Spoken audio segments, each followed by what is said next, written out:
if you want to charge your Samsung Galaxy Tab A11, then in this case, what you can do is you can only use the USB cable, because unfortunately there is no way to charge your tablet wirelessly.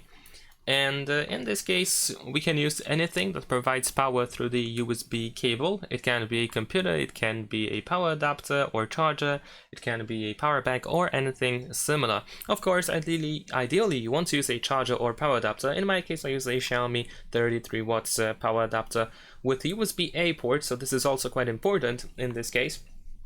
Because by default, or inside the box, we have the USB-C cable, USB-C on both ends. So in this case, I cannot really use that cable, but it works just fine as well. So if I connect it to the power, there we go, and then we connect it to our tablet, we should be able to charge it quite easily. There we go.